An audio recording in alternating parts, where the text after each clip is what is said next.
sun went down. We had it all when we didn't have all that much. I ain't making that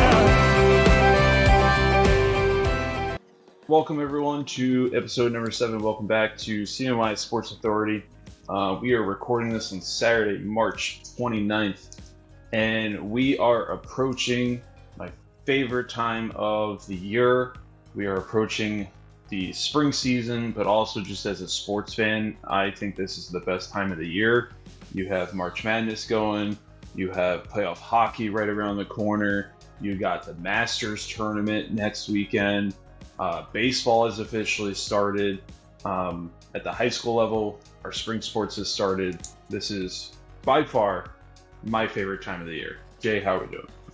Oh, it's fantastic. Nothing's better than March Madness. And then you add in a new season, and the weather's getting nicer, the sun's coming out more. You don't realize you might suffer from seasonal depression until that first sunny day in spring. Oh, yeah. And this, the smell of the mud hits your nose, and you're just like, there's hope again. Yeah. That's not something on Long Island that we had to deal with.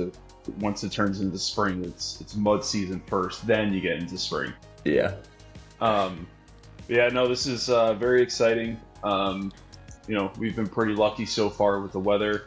Looks like it might get a little cold again going into this week, but all in all, we got games coming up. I saw your post and I was like, oh my god, people actually played softball games already?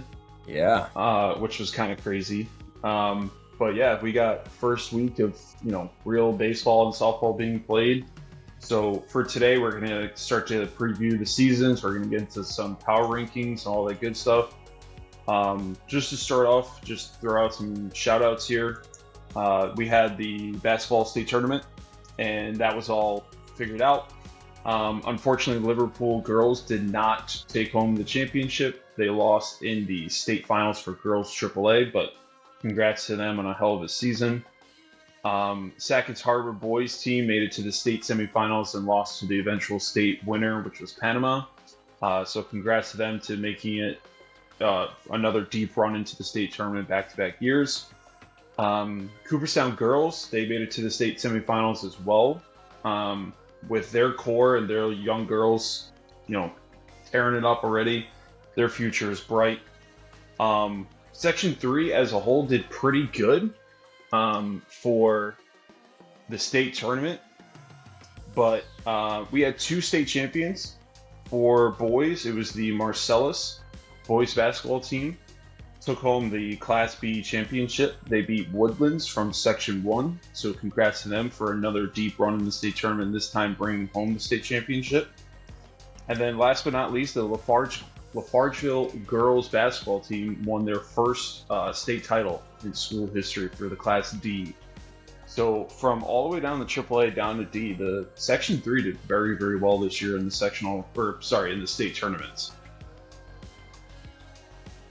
Yeah, Marcellus and Lafargeville. Pretty awesome to come home with the state title. Yeah, absolutely. Alrighty. I just want to get those shout outs out there. Let's get to the main point of our conversation today. Let's get to the whiteboard. So moving on to our next segment, what is on the whiteboard?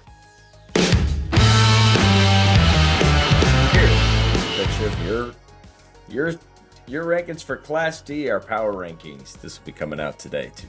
For Class D baseball, I feel like there is a clear number 1. And that it was proven last year as well with the risk getting at the top. They made it all the way to the state finals last year. Unfortunately lost 4-0. But if you go back and look at their run, it was just sheer dominance all the way up until the state finals. I forget what exactly the differential was, but if you were to go back to the beginning of the sectional tournament, to their last game, the state final, the run differential that they had was just out of this world. Yeah, and as the season went on, like the regular season, their run differential was plus 157. Yeah. Which is crazy. Belleville, who was in second, had 95. That's a 60 over a 60 run difference. Yeah. So for them, they are returning pretty much everyone. There are three main players. They're led by senior Nick Hayes. Last year, he batted 337. He had 26 stolen bases, also as their catcher. Chase Koenig is coming back as well. He had 40 innings pitched, 67 strikeouts, and an ERA of 1.56. But the main man over there in Oriskany is junior Eddie Wright. According to Prep Baseball Report, he is the number 16 ranked shortstop in all of New York State. He led the offense with a batting average of a mere 594. So just to put that in perspective for everyone, he's getting a base hit. According to his stats last year, he's getting a base hit almost 60% of the time. So that's 6 out of 10 at bats. He's getting a base hit. Okay. Not only can he do it on the offensive side, but he can do it on the bump as well. He had 42 innings pitched, a 1.70 ERA, and 71 strikeouts. So he is the main man up there. From everything I have heard about him, he is extremely talented, and he is legit. Not sure if he's getting any college looks or any colleges he's looking at. I'm sure he's in contact with them.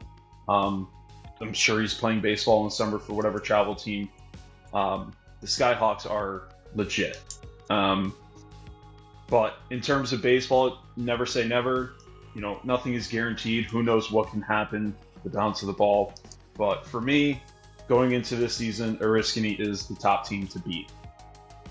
Yeah, I think it's hard to argue with that one. Yeah. Now, this is where things can get a little interesting. I really tried to factor in who's returning, who's not, so on and so forth in terms of these power rankings. I could be dead wrong when this season comes about, okay? This is just my pure speculation going into this. In terms of talent, McGraw is returning a lot as well, just like Oriskany. They graduated one senior, which is Jaden Bassett. He was a good power hitter and threw pretty hard on the bump as well. But they're returning some key players like Blair Mulcahy. He threw and played shortstop as well. He had 67 strikeouts on the bump last year, had 24 RBIs, and also hit at a batting average of 500. So 50% of the time, he was getting a base hit. Caleb Sutton can run like the wind, super fast out of the lefty's batter's box. He hit 404 for a batting average. He had 26 runs scored and is also one of their key pitchers as well. Riley Van Loo, he hit with a batting average of 356, 19 RBIs, and then also Brendan Wilson behind the plate, you had him batting at 333. So with McGraw, they're super talented. They have a good infield. They have pitching. They have depth. Their main thing is offense. And if you can limit them somewhat, then you have a chance. But they're all around. They're talented. So with everyone returning, they get to play down in the Lumberyard Sports Complex in Portland. So that's a huge advantage of getting games in, and also it's a really big advantage too because with the BTN, which we'll talk about a little bit later on, they can schedule other games with non-league opponents because it's a good place to come to, and it's attractive for other teams to come down and play because it's part of the season. It's an experience. Not all schools and all players can get to have the chance of playing at that beautiful complex in Portland, which has 4 turf baseball fields now. With lights, concession stand now, and everything, which was fueled by the Prep Baseball Report company, the scouting company. They actually made that field, that complex, the central location for all of New York State for Prep Baseball Report. So it's a beautiful complex. It's pretty awesome. I have a lot of respect for the McGraw baseball team and what they got coming this year. I believe their softball team plays there too, right? They have on occasion. I don't believe that is where they are like home basing out of. Okay. They renovated like a town park. I think they were looking to do another finishing a renovation to get back to the village park that they were playing in before then. So Yeah, we've played there once. It's a great baseball facility. Their adaptations on the field for softball aren't as great. Yeah. Just because a lot of it, like, it's all turf. There is no clay whatsoever. Yep. And so the coloration is set for baseball, and it gets real wonky when you start putting softball stuff on there. So, right. But you can have an outfielder standing on infield turf. Yeah, right. And it's just a mind game, but it's a really nice facility, and awesome to see something like that coming up in Central New York for sure. Right. Moving on here for our 3 seed in the power rankings, I had Poland. Going in the sectionals last year, they were the 2 seed. They have a very tough schedule, just like Oriskany. They were led by Carter Cookingham last year. He had 47 innings pitched on the bump with a 3 ERA, 62 strikeouts. On the offensive side, he batted at .556, 22 RBIs, and 19 stolen bases. So he is the complete player there, complete just overall heart and soul of that team. They did lose Thomas Hader, who is their number 2 pitcher and second best hitter as well. They lost a couple other seniors as well, but they have returning Colton Rourke and Grady Dutcher. So I feel like even though Carter Cookingham might get a lot of the spotlight here for Poland, he has the capability of carrying them. So I feel like with their competitive schedule, they do have a decent amount of returners. I felt like they're pretty good and pretty solid, especially led by Carter Cookingham, who has led their boys sports for the last couple of years in all of their sports, basketball and soccer, I believe, right? You play soccer for them? Yeah, great athlete. So I'm not trying to disrespect anyone here, but I truly believe 2 through 7 here can beat each other on any given day. I feel like each one of these teams has certain flaws, certain teams have certain strengths. So I put Stockbridge Valley here at number 4. We're returning a decent amount of players here. We're led by Braden Renner. He batted .300 last year, 14 RBIs. Gabe Smith, Carter Hires. At shortstop, he had 12 runs scored as well offensively. And Marcus Smoot, who batted .417 last year. For Stockbridge, it's going to be more so if they can not hurt themselves. Very competitive team. We had a lot of comeback wins last year. The problem, if you were to go back through our season last year, it was ebbs and flows. It wasn't too consistent. But once we got to sectional play, we started to play really good baseball, and we were clicking at the right time, really. So for them, for Stockbridge, the main thing here is whether or not they can play consistent baseball throughout the year and not get too high, not get too low. So we'll see how that goes in terms of their season. I had number 5 here, Madison. They graduated a lot, but they do have some decent players coming back. They have Darren Buchanan as a freshman last year. He hit .327. He had a 1.55 ERA and 31 strikeouts. So he's coming back. You have Dylan Doherty coming back. You have Lucas Neff coming back. And also they have a new coach as well, which was the old Brookfield coach for a long time, Jamie Riley. He's coming back, and he's going to be coaching the Blue Devils this year. So that's a huge boost for their program. You have a coach that's been there, done it. He's had a lot of success, so that's another bump for them. Some people might be shocked here a little bit with MDA. Is it Mater D or Mater Dot? I've always said D. Okay. Someone can tell us if we're wrong or what is correct. For them, they're so unpredictable. Being a Catholic school, their turnover is very high in terms of like the players. So they play a tough schedule. They play a lot of C's and B's in the Syracuse area. So just out of strength of schedule, they do have, based off the roster that was on High School Sports Stats from last year, if they have all those kids coming back, they do have a decent amount of returners coming back. Now, some of the teams here that might have shocked people in terms of going down was Belleville and Lyme. My reasoning for that was because of the fact that they lost a lot, like a lot. I think Belleville graduated 7 of their 9 starters. Most notably was Britton Cross. He probably, this is going to be my 8th year, he was probably the hardest throwing pitcher I've seen. He was a Division II commit. He's at American Institute University. He was legit. You also had a bunch of other players graduate for them. Lyme, they lost Evan Froelich. He went to Division II Dieuville, and they lost a lot. So I felt like with what they're losing, it was too tough for them to overcome for this year. So that's why I bumped them down. Yeah, the North Country's going to be pretty upset with you. I see a heavy bias towards the Southlands and the CSC. I know. And the CCL. I mean, hey, they had the whole season to make me look like I know nothing. So, I think this is the challenge, too, of Class D baseball and softball, because the sport is so dependent on pitching.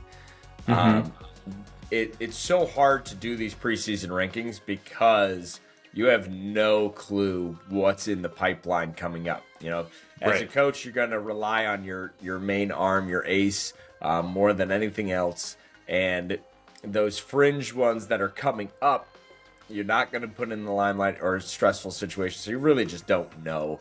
There are some legacy programs out there that just always seem to have a pitcher that comes in. Right. But we don't know if there's a pitcher that's coming in or not. So exactly. Also, just wanted to point out that Brookfield is going to have a team this year. They're going to be pretty young, but just wanted to shout out the fact that they have their program coming back, which is good for the CCL just in general. But Brookfield is a pretty long line of success there, so who knows what their season's going to look like. But besides that, I didn't really have much else in terms of teams to point out or talk about. Like I said, I feel like Oriskany's number 1, and then 2 through 7. Those matchups can be really, really good, really close, really scrappy. And then everyone else from there, it's either they lost a lot or just a lack of knowledge of their incoming players and going off of their schedules last year. Yep. So I tried my best. Let's see how this works out. I'm sure I'm going to be wrong. Get after him in the comments. I don't have to be so hurt when you guys rip this one apart, since it was yours. I tried. Yeah. No, it's awesome. All right, let's go to and again, this is the fun of doing power rankings, is that they really, especially preseason, no clue. So hype yourselves up as much as you can and prove us wrong. We're more than happy to be proven wrong. Yeah, absolutely. Let's go on to Class C. So Class C, I forgot how many Class C schools there are. I went through this and I was like, I feel like this is the basketball season all over again, where on paper you might have a clear number 1. In this case, it's Bishop Blood. But then once you get down to like 2 through 8, it's like, I don't know. Anyone can beat anyone here. So again, of the things I'm factoring is last season, how did they do? How many kids are returning? Who are the spotlight players? So on and so forth. Bishop Blood in here. I think they actually, now that I'm thinking about it, I'm wondering if we might have to revisit this, because I'm pretty sure they got voted up in the classes, but I'm not particularly sure. I got to re-look into that. But as of right now, with them as a C, they are my number 1. They are returning Joe Dunham. He had 37 innings pitched last year. a 1.74 ERA, and a batting average of 458. You have Jimmy Westers. He had 34 innings pitched with a 1.44 ERA. And then you had Parker Pachowski. Hopefully I said your last name right. They're moved up to B. B? Yeah. Okay. All right. Well, whoops. That just threw a wrench into this whole thing. But either way, they're very, very good. They were into sectionals last year and unfortunately got upset for them. Also, just another interesting stat for them last year, just to show their dominance. Their BTM ranking was .830, which is very, very high. Runs for, 215. Runs against, 54. That is a differential of 161. They were upset last year in the semifinals against 4-seed Mount Markham in a 3-2 thriller. I forgot to mention, sorry, the defending champs for, the defending champs for Class D was Oriskany. For Class C, it is Pulaski. They're the defending champs. I actually worked their regional championship game against Unitigo Franklin from Section 4. That was a great pitcher's duel, timely hitting type classic baseball game. But some of the other schools, Mount Markham, they're returning a lot of players. They made it to the finals last year. They took down Bishop Ludden and their trio. I heard they had a trio of arms that were throwing some pretty good heat. So I'm pretty high on the Mount Markham train once again for the spring season, just like we were for basketball. Sequoia Valley had a strong season last year. They're returning a lot. Tully has kind of made themselves a really strong program the last 4 or 5 years. Beaver River, again, strong season last year, returning a lot of players. So that 2 to 7 or 2 to 8 range, like I said, when it comes to sectionals, if you have one pitcher that's just feeling it that day, maybe your defense botches a lot of balls that day, whatever it could be, I can't wait for sectionals for this bracket because I feel like it's going to be just like last year where there's going to be upsets, but on paper they're upsets, but in reality those teams are going to be like, no, we can beat anyone. So it'll be interesting to see, especially if Bishop Ludden's not there now, as they're going to be a B. I think we actually voted on them last year to be a double A or A, so I wonder if they kind of rebutted and just moved them up one. Probably. Yeah, it's definitely an interesting mix, and Pulaski had a great run. Mount Markham had a great run. Like those are two solid programs that I like to see are still in the mix, and we'll see what happens. Right. And even Beaver River at 5 there, I mean, I feel like they're like almost kind of forgotten about a little bit, just because they're a little bit in the northern country, but they're a hell of a program too. Yep. And then the other team, just to point out too, is at 9 West Canada Valley. I bumped them down pretty far because they were the 2 seed going into the sectionals last year, I believe. They lost a lot. They lost Lane Farber. He was a stud. Big power hitter in the lefty box. Big, tall lefty arm who threw hard on the bump. I just think overall they have a lot that they lost. But like we said earlier, who knows? Maybe they have the arms and players that can fill those shoes. But I just thought they lost a lot. Yeah, the Ian Farber kid definitely had a huge impact on that program. So I felt that way with basketball too. They had proved me wrong the year before with the was it Braden Shepherdson graduated, and I was like, I don't know if they're going to be able to still live up to that hype, and then they 100% did. But this year, I think they have lost quite a bit. So I think they'll struggle a little bit to find themselves at first. But yeah. All right, moving on to B. So Class B here. Now you got to think about where Bishop Ludden fits in here. Right.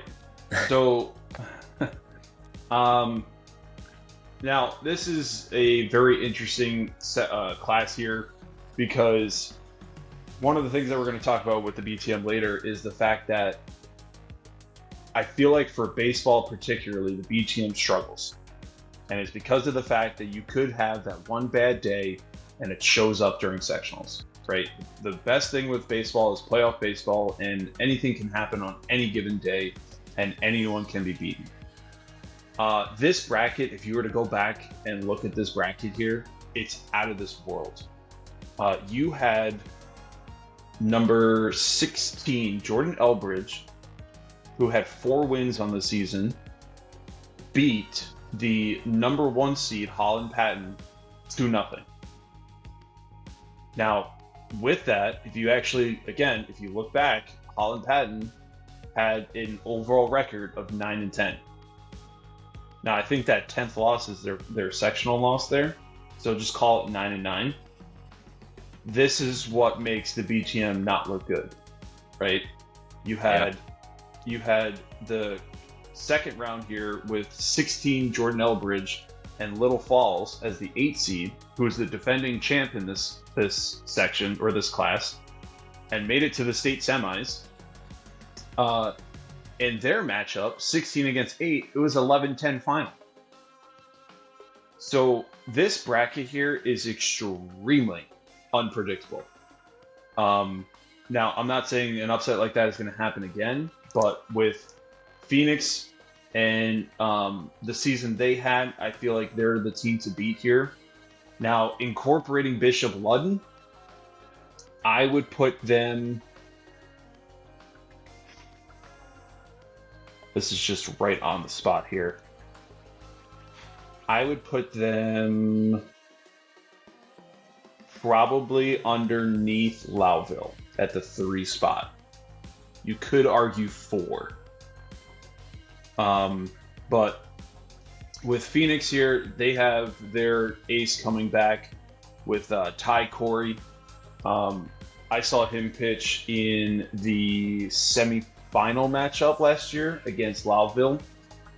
He's legit. He is very, very good. He had 44 innings pitched last year with 90 strikeouts. Okay. Jay, if you had to pick or guess, what do you think his ERA was? If we're talking good, let's go 148. You're close. 1. Jeez. Okay. So you got him coming back. That's huge. That's going to win you a bunch of games, but also just the leadership aspect too. And if you were to look at Phoenix's roster from last year, according to High School Sports Stat, they only lost 1 senior. So for me, that's a huge factor. Yeah. Loudville, on the other hand, made it to the sectional finals. They beat Phoenix. That was a great game. You think on paper Loudville should have lost that game, but they're just gritty.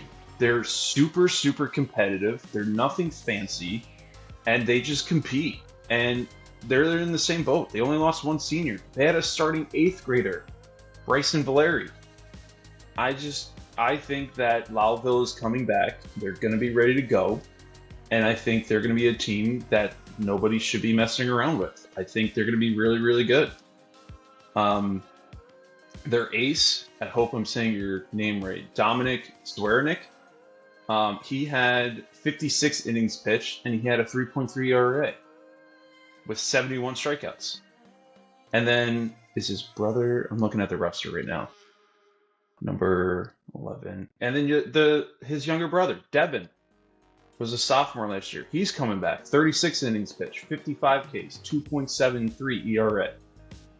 So I think Loudville is ready to go this year, to be honest. Little Falls, they have a lot of kids returning too. Who knows? They could repeat again. They had an unbelievable game last year in the regionals at OCC. They played the Section 4 winner, Oneonta. Oneonta is known for being like the program out of Section 4, from what I've heard. Mm-hmm. Yeah, Section 4 spring sports are nasty. They didn't have 1 senior starting. They had 3 seniors on the roster, not 1 started. That's crazy. And I've already punched their ticket back into the regional championship. They are returning everyone. they had an 8th grader starting in center field, and he didn't look like an 8th grader.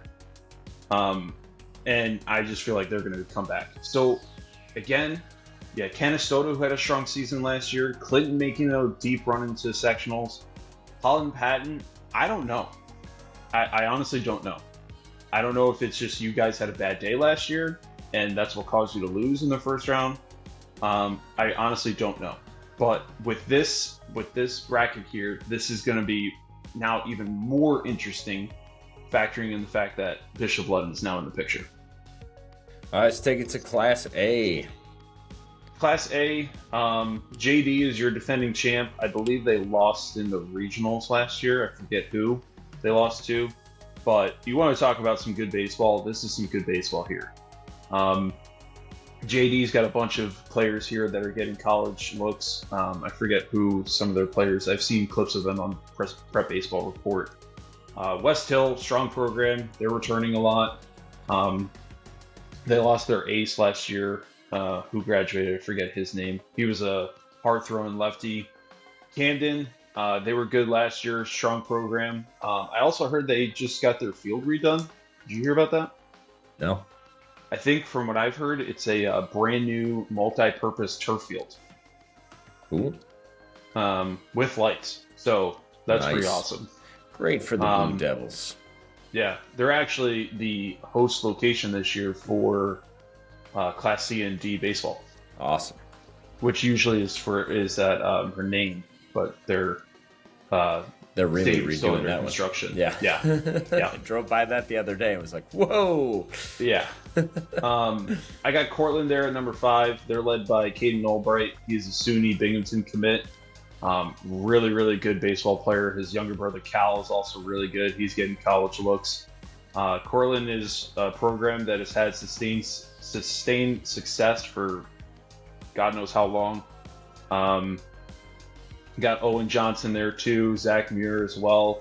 Even though I have them at 5, they can compete with JD. So this is going to be a pretty good bracket here. I think with the little of teams that are in this class, I think really it's going to be between the 1 through 6.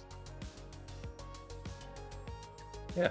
I think JD gets a huge boost here from their league being in the Empire League. They're the only Class A team in the Empire. Yeah. And it just helps build them up because all those schools end up being bigger, tougher competition. And that really helps prep them for that postseason run. Yeah. All right. Double A. Double A here, again, there's kind of less to talk about here just because of the fact there's a significant amount of less teams. You got West Jenny, they're defending champs. Again, they did really well last year. They're returning a lot. And once you get to these bigger programs, they all have JV teams. So I'm sure they're going to have the players to replace.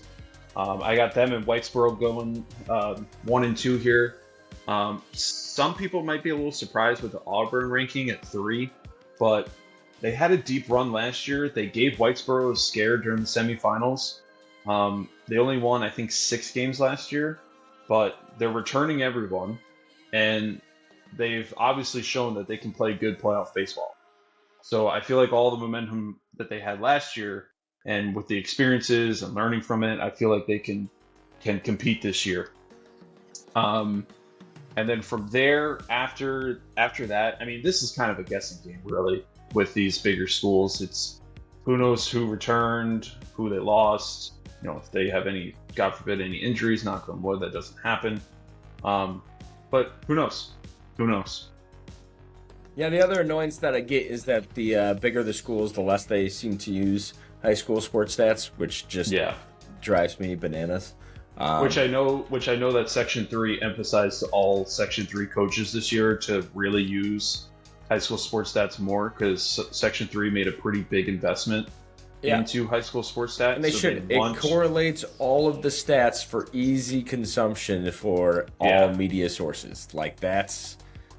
it's just so frustrating. And someone made a comment that, you can take a picture and Syracuse will input the stats for you. And I don't know if they do. It's very inconsistent. No.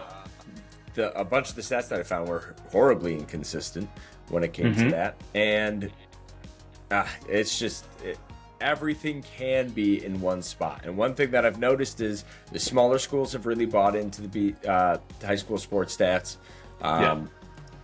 and it's just it just makes life so much easier if everyone puts it into one space. It would help with recruiting. It would help anyone looking at prospects. You can so many different search functions that aren't blocked by a paywall either. It's such a better resource, and from a coaching standpoint, it's pretty easy to use. The inputs are not difficult. You could do it on your phone on the way home from the game if you wanted. It's not going to take a long time to transfer those things over. And you can hit the share media button and Syracuse will get it right after you're done. So you only have to do it once. You don't have to do it multiple times. I just wish we could get these larger schools to buy in more, but they have their own resources, so they tend to just do their own thing, which is frustrating. All right, let's go to the biggest of them all, the AAAs.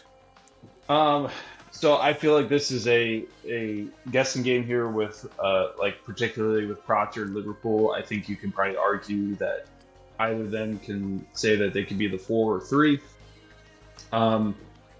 Last year it was looking like it could have been a Beeville CBA showdown here. Beeville is known as one of the best programs in all of New York State.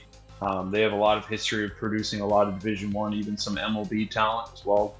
CBA obviously getting jumped up. They were Class A for the longest time, and now they got jumped up to AAA. Sorry, CBA is your defending champs. They defeated CNS in the finals, and unfortunately lost in the regionals to Section 2 winner Shenandoah. That game was actually insane. I worked that game, and it was a unfortunate moment that ended the game where it was bases loaded, 2 out in the top of the 7th. CBA had a 3-run lead, and the left fielder who was playing no doubles deep in left field unfortunately lost the baseball in the lights at OCC, and all 3 of those runs scored. And the next hitter for Shenandoah hit a line drive up the middle. That 4th run scored, and they ended up losing by 1 run, unfortunately. But I'm sure they're going to be returning a lot of good arms, a lot of good players. They're a good program. Same thing with CNS. Proctor, I'm assuming, I looked at their roster on High School Sports Stat. They're returning a lot of players. They had a good run last year. They play a competitive schedule.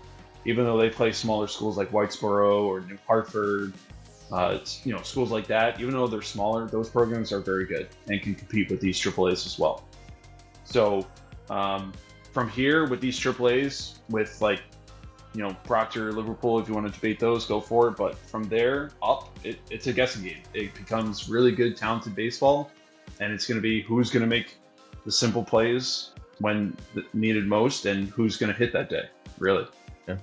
And especially with baseball, it's so dependent on rotations, Like, man, and the schedule is going to get wonky because it always does. The spring never goes according to plan. No. So really, when it comes down to what coaches are doing with their pitching rotation, whether they're weighting league games far more than, their non-leagues, which will still have a sectional impact, that's where things, I think that's where things get really weird with the BTM, especially is because it has essentially you're going to handcuff yourself a few games during the year, and right. When you do that, what is obviously you're going to get punished for that, but depending on what team you get handcuffed against, has a huge impact on that sectional seeding. So. Yeah. And I think both you and I agree on the BTM. Like, it's done a very good job of getting the top teams. It's the middle ground that it struggles with. And those decisions are going to have a huge impact on that. And I feel like it does better for other sports than others. Like we talked about during basketball season. For basketball season, it does a pretty good job. Yeah. But that's because you're not rotating. Like you're pretty consistent in basketball. There's not that rotation of a very pivotal player. Yeah. But even then, I think it gets the top right. It's the middle that it struggles with. Right. And especially with baseball, with teams that could have one good pitcher, and he can turn a game around and control a game in himself. That it's tough for the BTM to factor, or if a team has injuries or something like that, or if maybe some kids weren't there or something like that, or whatever it could be. Just there's so many factors for baseball, not only player factors but also environmental factors as well. Just with the BTM, if you were to look back, it struggles the most with baseball, in my opinion. And if you go through last year's sectional brackets, I don't know off the top of my head how many 1 seeds won, but I almost want to say it was only like 1 or 2. Oriskany was a 1 seed, they won. Class C lost. Class B lost because Little Falls won as the 8 seed. For A, okay, so A was JD, they were number 1. And then Double A, who was Double A last year? Double A was West Jenny, okay, so 3 1 seeds. But yeah, with the brackets that didn't have a 1 seed winning, like it wasn't your 2 seed, it was 3 and lower. Well, and that's where I think it, especially in baseball, like softball, it might end up being more consistent as coaches and ADs start to learn the mechanism and start to schedule, trying to benefit themselves. I think we'll see it maybe play out a little more consistently, but in softball, you just have that one arm. In baseball, it is that rotation in it. Right. That's so hard to figure out because you're going to have to factor in when there's rain, when there's snow, weather, things that push games back. And so eventually that team has to play 4 games in 5 days. They're not going to have the arms for one. And while that makes an impact on the regular season, it's having a huge impact on the rankings in the postseason, in which at least the rest and schedule is far more consistent at that time. And so you're going to, while there will be a rotation in the postseason, and that's where baseball is an interesting beast when it comes sectional time, is, some of these high-seeded teams will rest their ace for the first round because they want to save that arm for the second round, and there's a bunch of factors there that the BTM can't understand or figure out. And so the win losses, I think, are a better determiner, but the strength of schedule gets thrown off because there are games that are kind of getting thrown in there. Right.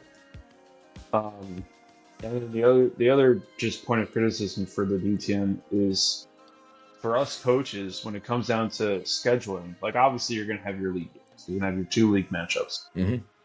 But those, like for like the CSC or crossovers or just your non-leagues in general, it becomes a guessing game for us because we want a strong strength of schedule because obviously that weighs pretty heavy with the BTM. Yeah. But at the same time, you can't overload yourself, right? Like baseball and softball is a huge confidence game.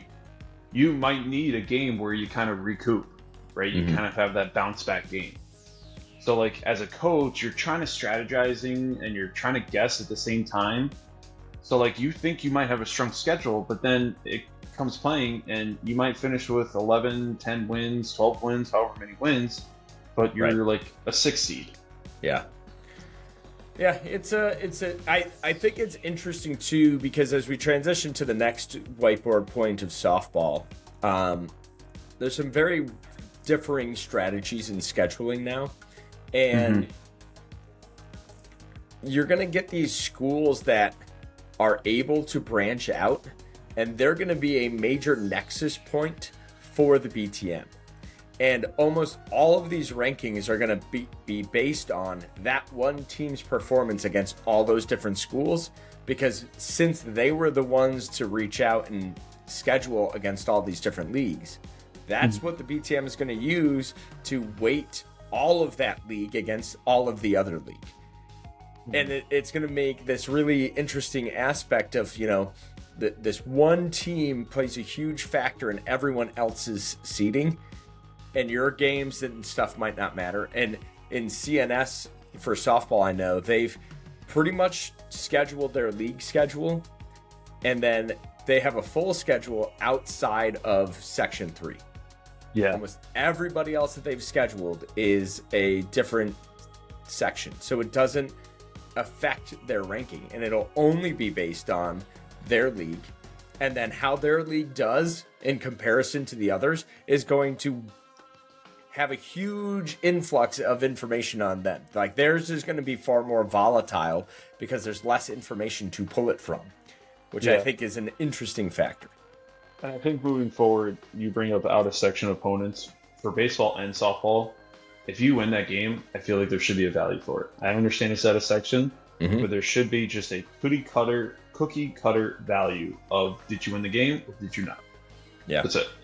I want them.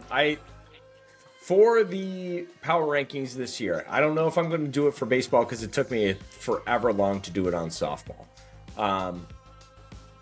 I've come up with a new algorithm for power rankings in softball, which is a strength of schedule base. It's actually what the BCS used when they decided the national championship games and all the bowl games before the college playoff. So I'm going to try this out this year and see how the power rankings go on that, because it is based off of win percentages and your opponent's win percentages and your opponent's win percentages. But like your win percentage still matters within that aspect. So I'm going to be interested to see how that compares to where the BTM puts people and see that. But it is a whole lot of front loading of work because I have to input everybody's schedule into a Google Sheet, and it was very painstakingly. Which you know is going to change. Yeah. All right. Next point on the whiteboard. Let's get into our softball power rankings. All right. This one was more done by me. I've got some inside knowledge on the softball world, having coached there for several years now. For Class D, this was really hard. I think the top four are a solid mix. It moved. There are some interesting moves within Class D. One, Cincinnatus, who was in the finals last year, move up to Class C. So that has a huge impact on the rest of these standings here. Stockbridge Valley lost their shortstop, and that was about it last season. They have their pitcher coming back, Carolyn Carmen, the top pitcher in Class D with 187 strikeouts, only gave up 31 hits and 43 walks all last season. So that gives them a bump. Sackett's Harbor is our reigning champion, Class D champ. The only reason I moved them down, Stockbridge and Sackett's had the closest game in the sectional tournament. It was 2-1. Both teams only had one hit. Great defensive performance from Sackett's Harbor. They did graduate their pitcher. Natalie Gibbons moved on.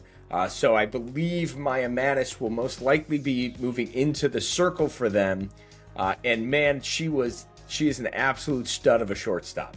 And that was a huge, you could tell that was the game plan coming in, was Gibbons was going to throw a ton of junk pitches, lots of curveballs, and get you to ground out.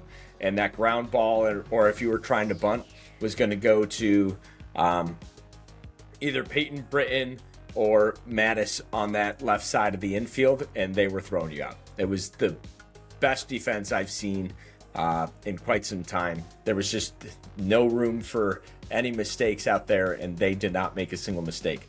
They returned Lily Green also as catcher in that mix. So Sackett's Harbor still going to be, I think, in that mix. Sackett's Harbor won as the 6th seed, but again, that's where, whatever rankings you did, Gibbons was injured for a majority of the season, came back late, so they were sort of underseeded because of that, the struggles at the beginning without her. So I expect them to once again be really strong and competitive, but that's where I moved Stockbridge up, because the impact of the moving around for Stockbridge, I think, is going to be less so than on Sackett's. McGraw's like players moving around you? Yeah, like Okay. Stockbridge lost their shortstop. They have a bunch of young players that have come up as well. There's not a lot of change within the lineup for Stockbridge, and it was a 2-1 game, right? Sackett's Harbor is going to have a much different lineup to look at with their pitcher out. You're going to have to find someone to play that shortstop role if Mattis is in the circle, or it's an unknown. Maybe someone else is coming up, and they're going in the circle for Mattis to play short. Coach Green does a great job out there, so I'm not going to hamper them too much for losing that pitcher because they do have one that's in the wings. I just don't know what that impact's going to be. Right. McGraw, freshman Remington Stoll, is returning here. She isn't a dominant pitcher by like strikeout means, but this team plays really good defense, and Stoll can mix pretty well. They're one of the teams that I give credit to. They looked at the BTM and said, hey, this is what we need to do. They are playing all over the place. They wanted to take on anyone and everyone across all different leagues.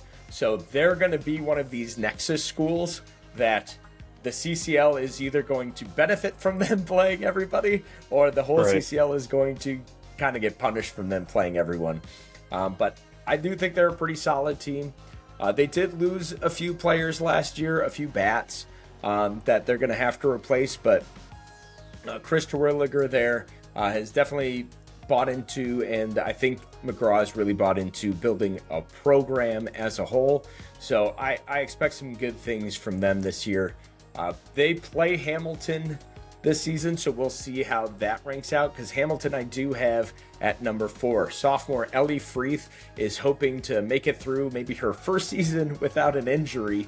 That's where things kind of went awry for Hamilton last year. Her numbers really took a hit, and she fought through a lot of that injury, but they really didn't have a great backup plan when she was out, and so they dropped a lot of games there. She's a solid pitcher, 139 strikeouts last season, only 28 hits, so the lowest amount of hits, I think, of anyone in Class D. But part of that injury and part of the story with Freeth here is 87 walks. So can she bring that number down? Can it be more consistent in order to give Hamilton's offense a better chance? Too many free bases, too many free runs in your offense it puts a lot more pressure on your offense to have to come through. Right. Hamilton for softball is still one of those like fringe C-D schools, or are they firmly in D's now? They're close. They're one of the top D's in enrollment. Okay. So I was just curious. Yeah, they're, who knows in the near future where that line is going to get drawn. So they might end up being there. Yeah, but the Darrows over there always do a great job getting that offense going. So they're definitely a threat to anybody. And if they can get that pitching game locked in and healthy for a season, I think we can see them making a big run and being very dangerous. The other North Country teams I do boost up here. I think we underrated last year the North Country quite a bit. Belleville Henderson came in, played Stockbridge really tight in their sectional game last season. They only lost 6-4. They were down early and kind of stuck around and then almost made a comeback. And Belleville Henderson and Lime, I feel like, are very even. Belleville returns their entire team, so that's why I kind of boost them up here. I don't believe they had one senior last season. Cadence Millard led them in the circle. If she takes a step forward in her junior season, the Panthers can definitely be a threat. The numbers weren't great for her, but as a team, they performed pretty well. And Lime has a dangerous pitcher with Alana Langdon. As a sophomore, she threw for 152 strikeouts, so a great season for her, kind of making a name for herself in Lime. But she did give up 114 hits. So I think that's a matter of, are we getting it timed out? It probably has quite a bit of speed, but if you get it timed out, it's getting out there, and maybe the defense isn't holding it up its end of the bargain there. So if they can play some better defense behind them, I think the Lakers can jump right up into that mix. And my goal this season is to really not underrate that Frontier League and the North Country, because there's some tough competition out that way. Oriskany, sorry to cut you off. It's like the Frontier League for baseball and softball is kind of like flip-flopping. yeah, Because like for baseball for the last couple of years, Belleville and Lyme have been, one of the teams regularly making the finals out of the Northern Country. yeah. So it's almost like maybe this year might be that first switch of where baseball and softball with the Frontier League kind of flip-flop here. Maybe. Oriskany being down at the 7 seems crazy to me. This is one of those dynasty programs that just is always competitive. They always have really dangerous offense, whether it's power, and they've been a chameleon over the years too. They have been able to go power long ball game, and then they don't have those kind of hitters, and they will go small ball like crazy. The reason that I dropped them to 7 is because I just don't know who's in the circle for them. We don't know. Their Megan Wright graduated. She was really their only arm last year, and I assume there's something in the wings, but I don't know what it is.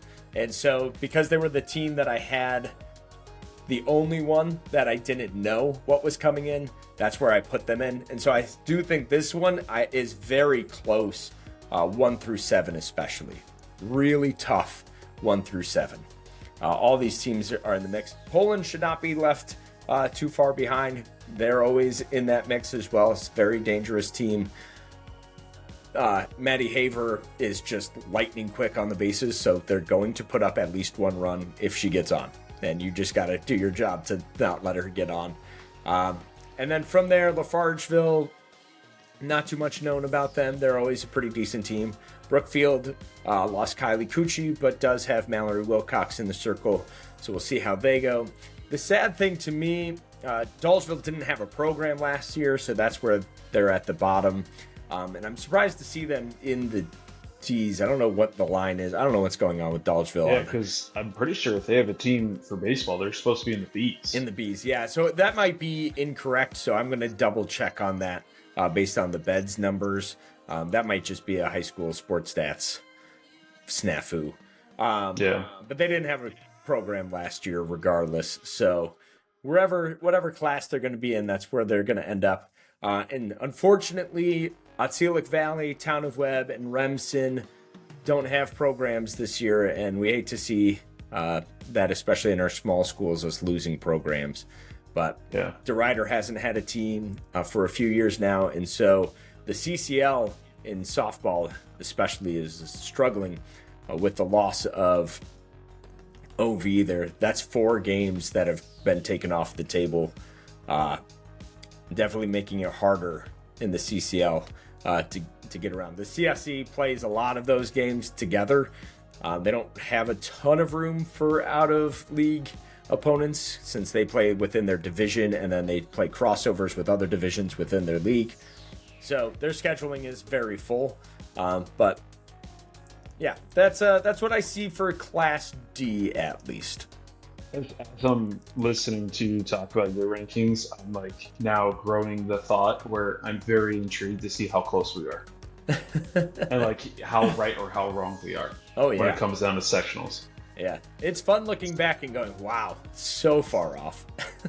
And I will say this year I did my rankings very differently. I really did take my power rankings from last year and then just compare rosters versus doing anything analytical. Usually I try to be a little bit more numbers based, but the numbers don't do justice to the programs that are a little bit more dynasty like. And that's where like Oriskany falls in.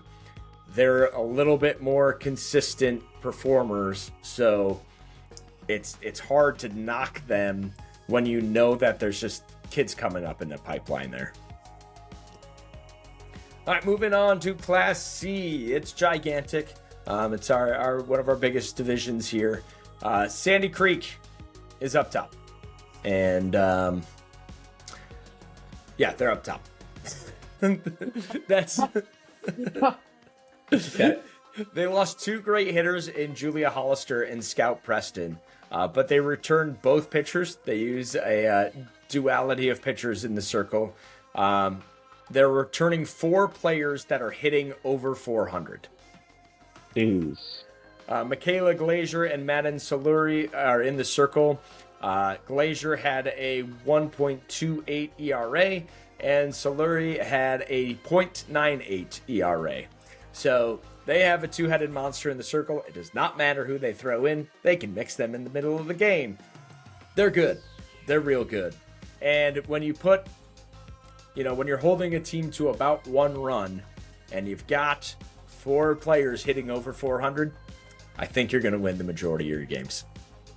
I think that's a fair bet. You're putting the pressure on. Thousand Islands and up north, they're just a monster. And Thousand Islands is right there with them. Melanie Wiley heads into her sophomore season. She had 222 strikeouts last year. She had a 1.65 ERA, and if they can find an offense this season, they have a shot to go number 1.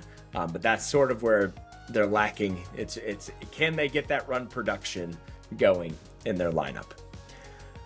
Port Byron, I have at number 3, Jenna Jump. Great name, love that name. Heads into her senior season. She had a 2.76 ERA, 176 Ks. She also leads the offense with a batting average of 473. They had solid offense. They had 8 players last year in double-digit ERA, double-digit RBIs. So everyone in that roster is producing hits. Port Byron is going to be a threat this year. You can't count out the Panthers. Cato Meridian is an interesting one. Jocelyn Cobb graduated. She was in the circle for them. But Maya Medley is most likely the one to step in. And I do think she can perform. They had a pretty solid season last year. I'd expect Cato to be in that mix, but this one is a little bit more uncertain to me and a little bit of an unknown. Cincy made it to the Class D finals last year. They move up. They do graduate their starting pitcher, Kaylee Brenchley, but Peyton Gerard, by all numbers, was better than Brenchley in the circle, although it was pretty negligible. It was not a big difference. And I think from Cincy's perspective too, Gerard was a very good shortstop, and defensively that was a big jump for them. But we will see Nevaeh Billings complimenting her in the circle, I am sure, since he likes to play with 2 pitchers throughout the game to give you that change. A lot of softball teams don't. They don't go to like a reliever, but since he has been, and they just play really good defense. So knowing that they're going to be a top team, I throw them in at 5 because I'm pretty confident in where they're going to end up this year. But those other teams I think are just next level. Cooperstown is a weird one because they're not led by a pitcher. Katie Crippen, their catcher, had 30 RBIs last season. She only struck out twice. So when you have an offensive beast like that in your lineup, you're always going to be in the mix because you're always going to be putting up runs. So Right. if they can Just puts more outscore, pressure on the defense. yeah, and that's the thing. Knowing she's going to put the ball in play, most likely. Right, and that's the thing. Cooperstown's road to success is a little bit different than some other teams because they're looking to outscore opponents more than they are looking to shut them down in the circle. Right. And they definitely can. They're a very dangerous team. After that, everyone sort of falls into line. Not really sure what the mix-up will be there. But Pulaski, South Louis, then Onondaga Lafayette, who have merged. Bishop Ludden moves up into C's out of D's. I don't know where to put Ludden either. They have some great offensive talent, but they did graduate their pitcher. But being a private school, who knows if they found one and all of a sudden now they go to Bishop Ludden. So I don't know what the situation is with Ludden, so I kind of threw them in at the middle. Tully has a strong team. They lost early last season, and their pitching situation, I think, needs to get sorted out a little bit more. And it really, while with the D's, I was like, it's 1 through 4, I think have sort of the best shot. In Class C, I've got Sandy Creek and Thousand Islands, Port Byron to Cincy as kind of a tier 2, and then everybody else is really good. There's not a lot of bad going on here, so it feels bad for me to like put Weedsport and Westmoreland here at 12 and 13. Morrisville's at 15. West Canada Valley at 16. I feel horrible putting them down there, but they graduated their pitcher, and everybody else seems wildly consistent. West Canada Valley is one of those teams that also just seems to have a pipeline of talent. So I'm sure there's going to be someone there. I don't know. It's a cluster in that group of all teams that I think will probably even end up above 500 this season. Like the Class C is very competitive top to bottom. Even Fabius Pompey struggles with wins, but they have their pitcher in the circle has a ton of strikeouts, but also struggles with kind of control at times. So there's a lot of walks. So if things go right and if that gets reined in, they could take a huge jump forward. Waterville is typically a pretty competitive team. I think Frankfurt has a chance. Sequoia and Bishop Grimes are sort of the teams at the bottom of the pecking order here for Class C. But yeah, everyone, I mean, honestly, from 6 to 18, I think could probably beat each other, which is pretty wild. I'm glad that you and I experienced the same emotions of like, ooh, this team here, oh God. Oh, I had to rework it several times, and I still don't like it. Yeah. But I had to make a decision. And when you're looking at it, it's just like, can I rationalize it or not? I don't know. Class B, I will say I start to lose my knowledge of this once we start getting into this arena of the bigger schools. I do know one thing, Utica Notre Dame is going to be really good. The Trinkus girls are really good at all sports, and softball is not an exception here. They're returning Ella Trinkus with a 1.21 ERA. She had 153 Ks. They did lose Maggie Trinkus behind the plate and Vita Waters at third. So defensively and offensively, they did lose something there. But this squad starts as the one to beat. They were pretty highly expected to win it last year, and Marcellus just went on a tear. Their pitcher in the circle just absolutely menacing, and their bats came alive at the right time. So Marcellus is your defending Class B champs, but Utica Notre Dame I give the edge to this season because they have that consistency coming back. Jordan Elbridge, I have at number 2. They return their starting pitcher, junior Abby Del Favero. And APW, I put in here at 3. APW moves up. They were in the Class C finals last year, losing to Sandy Creek. They only graduated 2 players, and both of those players were outfielders. So a little easier to replace in your lineup, especially defensively. Isabel Kogel, I hope I'm saying your name right, was hitting .426 last year. She had 3 triples, 10 doubles, 26 hits. She leads them in the circle as well as offensively. So I expect APW to be in that mix. And then Salve and Skinny Atlas, I think, have some more consistency. And so that's where Marcellus dropped to the 6 for me, even though they're defending champs. Losing that arm in the circle is going to be hard to replace. And I don't know. It's kind of like where Oriskany fell to 7 in the Ds. I just don't know. So they have a higher ceiling, but I wanted to start them below and reward those teams with consistency at the start. Herkimer and Mount Markham can definitely give teams some problems here. The struggle for Herkimer and Mount Markham in my mind is that as the season goes, they're going to get a lower seed because they're going to be playing a lot of these smaller schools, which will probably bring their rankings down. So the regular season just isn't as competitive as some of these others. So that's where they kind of fall down. Lowville can certainly be in the mix, but they lost quite a bit. Can they replace it? That's the question to me.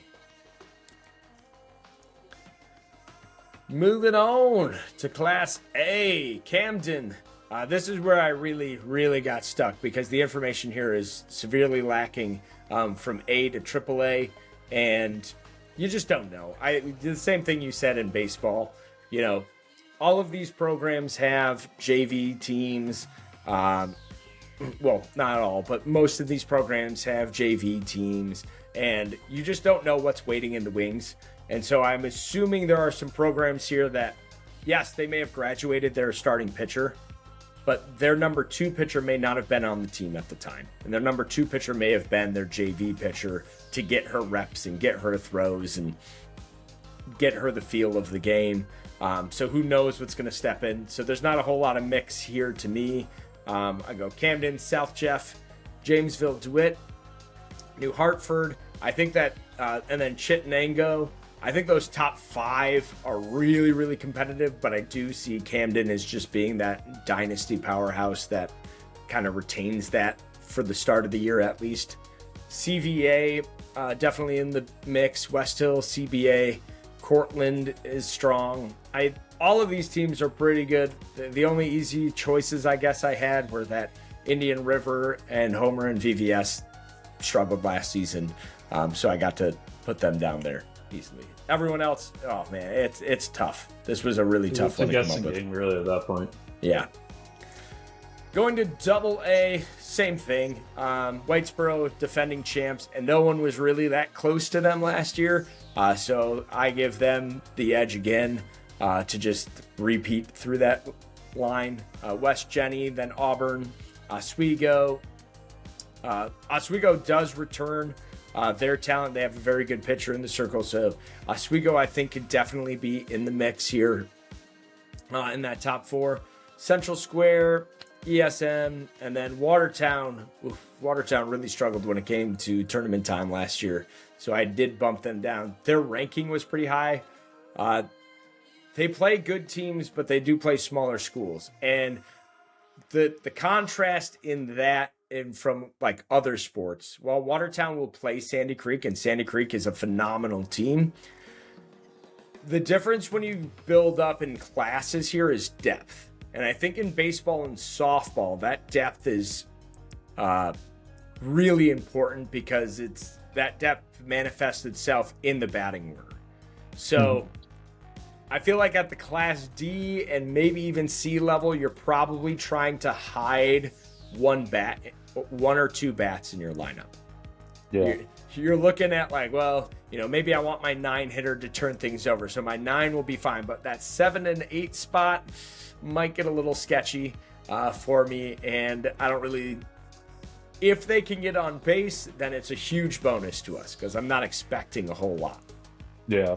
And when you go up in classes, while that might be the same rationale and why you're putting that kid in that spot, I do think the floor for that player is far higher at the higher classes, where it's not just someone you can pipe some fastballs at and get them out easily. It's a competitive lineup all the way through.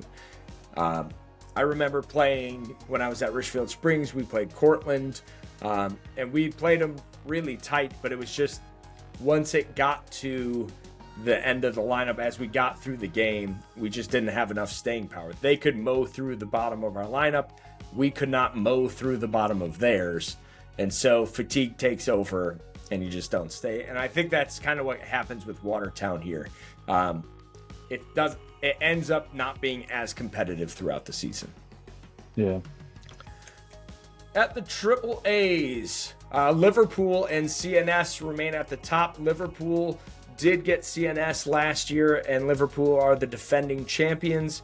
I'm giving CNS the advantage purely on how they've constructed their schedule, and the fact that I'm going to give them the advantage in that I'm interested because I have no idea how this is going to play out, because they really are only playing their league schedule and then going out of section for everything else. You have me intrigued now. I'm going to look up their schedule. Yeah, it's very strange. And I want to kind of reward that, because I would assume, and this is where maybe I look stupid, right? And not only are we looking out of section, we're looking out of state, We're going to the Ripken Experience. We're playing Yorktown from Virginia. We're playing Chesterfield from South Carolina. We're playing Oak Glen from West Virginia. Then we're playing Averill Park. We're playing Victor. We're playing Colony. We're playing Marlboro. Holy cow. And then we're playing another. This is the Green Light Grand Slam, in which we don't know who we're playing after that. So Where's that? they're playing all over the place. They are, and their other non-league games are Camden, returning champs, right? Defending champs. Sandy that's Creek. That Broome CCC, by the way. That tournament. Nice. That Green Light Grand Slam. Mm-hmm. Then they're playing Sandy Creek, who are defending champs. Like, any team that they picked up, they're picking up top competition. So they may end up. Who knows where they're going to end up in the seedings? This is where I'm like really curious and interested in this strategy, because who knows where they end up in the seedings, but they are going to have played one heck of a schedule. Does that translate to winning? I don't know. But if that's what we're rewarding strength of schedule for, I give them the edge. That Averill Park Victor is a doubleheader at their field, too. So they were able to get those schools to come to them. Averill Park is at a Section 2. Victor, I think, is Section 5, right? Yeah, like somewhere out there. Yeah, it's Rochester, yeah. And then they got Colony from Section 2. Marlboro. That's downstate. That's like, I want to say they're Section 9. Mm-hmm. Like Dutchess, Orange County area down there. Yeah. Wow. Okay, that's cool. Yeah, they've really challenged their AD to challenge them, and I'm interested to see how that plays out. So CNS gets the number one spot for me because of their schedule. Okay, so we're done going through the power rankings. We're done going through all that stuff, highlighting the defending champs. We intertwined the BTM talk in there for both baseball and softball pretty well. So I think we did a pretty good job, mixing it all in there. So let's get to our final segment, which is the breakdown.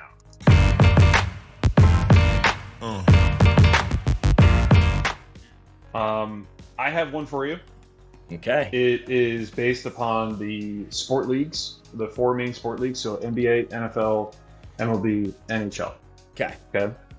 Do you want me to go first, or do you want you to go first? You give it to me. Let's go. Okay.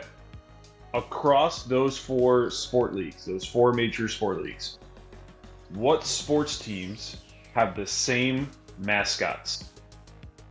The same There's six. mascots. There's six. Across sports league have the same mascots. Yep. Interesting. Is it the same mascot? It doesn't have to be the same city though, right? Just No. Okay. So Cardinals. Okay. Yep. You got the Arizona Cardinals out of the NFL. Yeah, I think. And the St. Louis Cardinals out of the MLB. I think going through football teams would probably be the easiest way, since there's the fewest amount of teams, I think, in the NFL. Or at least I know them best. Jets. Okay, yes, you have the New York Jets and the Winnipeg Jets of the NHL. All right, so there's two. Pittsburgh's got all the same color combos, but not the same mascots. Bengals, nope. I'm pretty sure Cincy are the only ones. Browns, no one's going to call their team the Browns, so that's definitely not it. Ravens, not that I know of. I don't think Ravens sit there. So out of the four you have remaining, two of them are NFL. And I'll give you a hint for the NFL. Think NFC. Yeah. I was just thinking, because like Raiders ain't it. And when I go to the other side, that next division's got nothing. No one wants to be that. All right, so NFC Giants. Yep. There we go. The New York Giants. New York and San Francisco. Giants. Although San Francisco used to be New York, but that's all right. Rangers. I just randomly came out to me on that one. Okay. New York Rangers of the NHL and the Texas Rangers for MLB. All right. So is that four? Yep. You have two left. Is that the Kings? Is there Yup. multiple kings? Okay. Yep. That's not you a- have this. You have the Sacramento Kings of the NBA and the LA Kings of the NHL. So now you have one left. And it's a football one, and I said I was going to go football, and now the other things are coming into my head, which I think is hilarious. Man, I'm stuck. I'm stuck. You giving up? Yeah, I don't have it. It's gonna kill you.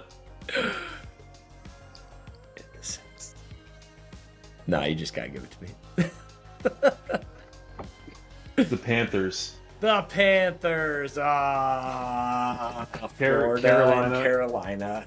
Yep. Dang it. Carolina Panthers out of the NFL, and your defending Stanley Cup champions, the Florida Panthers. Yep, that's true. I felt like I was on a roll there early, and then You were. my You were. NFL teams really fell apart in my head. I'm shocked that you got the Jets before the Panthers. I just saw something about the Jets, the Winnipeg Jets hockey team, and like their Yeah. logo and stuff, and so I was really pumped. Yeah, yeah. they're We used to call them looking to make a Stanley Cup run. We used to call them the Losipeg Jets because that's how bad they were Yeah, when they But they're folded good now. the first time. All right, Yeah. your turn. Okay, I'm going to give what you a do screen share. All right, I'm going to give you a time limit. Okay. Oh, jeez. Okay. Yeah, we're gonna put a. I gotta get my stopwatch ready. So What's you've my got time? 3 minutes. Okay. Okay, to name every team by their logo, and I'm gonna put it up. All right, Oh, okay. I was like, wait, what? ready? 3 minutes. 3 minutes. If you can go in an order, that's cool. If not, that'll make my life way harder. How many logos am I picking here? There's 30. 30. And 30. what is it across all major sports? Yes. And Like I the mean, same- when I same say four? no, when I say all major sports, we're talking all major sports. MLS, Premier League. I mean, all major sports. You're killing me. Yeah, I have a already feeling- don't like this. I feel there's gonna be some soccer ones you're gonna struggle with. Ready? Great. I'm so Set. excited. Go. All right. So top left, you got the Boston Celtics. Yes. Going in order left to right, you got Colorado Rockies. Yes. Oh God, there's one of those Premier League ones, I'm sure. It is. You can skip and go back though. That's okay. Yeah, we're gonna skip that one. You got Calgary Flames. Yes. Then you got Jacksonville Jaguars. Yes. Green Bay Packers. Yes. Then next row you have New York Red Bulls. Yes. MLS. Yep. Golden State Warriors. Yes. Cincinnati Reds. Good. New England Patriots. Yes. Carolina Hurricanes. Yep. Sick logo, by the way. Sacramento Kings. Yes. Although it was better when it was the Hartford Whalers, but yes. Okay, I'll give you that one. Those uniforms are good too. Okay. Third row. Ottawa Senators. Yes. Washington Nationals. Yes. Baltimore Ravens. Yes. This is Barcelona. It is. I give you Oh, credit. look at me. Okay, Barcelona. okay. You're at 1 minute. 1 minute Chicago down. Blackhawks. Yes. Tennessee Titans. Yes. Seattle Mariners. Yes. This isn't Tottenham, is it? No, it is not. Is this You're Manchester City? No. You're approaching All right, a minute skip. 30. Okay. St. Louis Cardinals. Yes. Toronto Raptors. Yes. I've seen this logo before. It's the most popular Is this franchise. Manchester United? Yes, it is. Oh. Okay. New Orleans Pelicans. Yes. Bayern Munich. Yes. Oh my God. look at What a me. pull. I only remember them because growing up I was playing FIFA and they had a German guy. His last name was outstanding. Carolina Panthers. Yes. 2 minutes. Yeah, 1 minute left. Yes. Denver Broncos. Yes. Pittsburgh Penguins. Yep. Oh shoot, is that Seattle's MLS team? No, it is not. It is an MLS team, but it is not Seattle. Oh wait, is that LA? It is the LA Galaxy. All right, so you're Okay. back to the top on the third. Top third. That's my last win. one. No. Oh. Oh no, No, the yeah, and the hammer hammers. one. Yep. So you've got 2 English Premier League teams left. You got 30 seconds. Can you do it? Jeez. Oh God. Liverpool is one of them. It is. Liverpool is the top with the little dragon chicken. God. All right, the 2 hammers. You got It's 15 not Manchester seconds. City. It's not Tottenham. Is it Tottenham? Nope. It's not Chelsea. I know that because I played them a lot in FIFA growing up. 5, 4, 3, 2, 1, and listen, I give you so much credit for not really being a soccer person to get That Barcelona, Bayern Munich one is a good Bayern pull. Munich. That was a heck of a pull. A heck of a pull. The only one you did not get is West Ham United. Oh. Okay. What a pull. I recognize the colors, Mhm. that light blue and like maroonish color, Yeah. but I ran out of England cities to guess. So what is it? It's West Ham United. Yep. That's the city, West Ham. It's not short for anything. Yeah. I don't know. Okay. What are they? What's their mascot? I think they might go by the Hammers. Their English Premier League teams are weird because they don't have like official mascot sort of things. Yeah. So yeah. like Arsenal are the Gunners, but it's Right. because that's where you stored all the weapons and their logo's a cannon. Like Yeah. Manchester United are the Devils. There is a devil in there, but Okay. a bunch of them, like Bayern Munich FC is just Bayern Munich. They don't have there's no mascot to them. Interesting. Yeah, they're often called the Bubbles, is West Ham because they play the Bubbles and they have bubbles cascade down their stadium Okay. as their intro. It's a very weird thing, very British. Okay. But anyway, They're actually debating that with Utah's hockey club because they're right Having now bubbles? Utah Hockey Club. No. Like they have their name. not having Some people are entertaining saying hockey club. Yeah, my dad like- still thinks that Washington should go back to the Washington football team instead of the Commanders. I think Football it's silly. team's not good. That's not good. No, it's not. I'm hoping Utah does like Yeti or Yeah, absolutely. Mammoths or something Yeah. like that. Totally. Also, by the way, like at least the logos that you could have picked from in EA's create your own franchise mode, Yeah. like, but they're cool. So I'm They okay are. with both. Yeah. Their color schemes are good too. Yeah. Alrighty. Well, this does it for episode 7 of the CNY Sports Authority podcast. Good luck this season to all of our spring sports out there. Man, we're kicking up into high gear. Only 3 games will have been played at this point, and just softball. I don't think anything in baseball. So No. we're going to see things go down there this season. We'll come back and compare our preseason polls near the end of the season and look at how silly we were. Don't forget to let us know how silly we are in the comments. Thanks for watching. CNY Sports Authority, big coverage, small schools. CNY Sports. The whole world was a playground until the sun went down.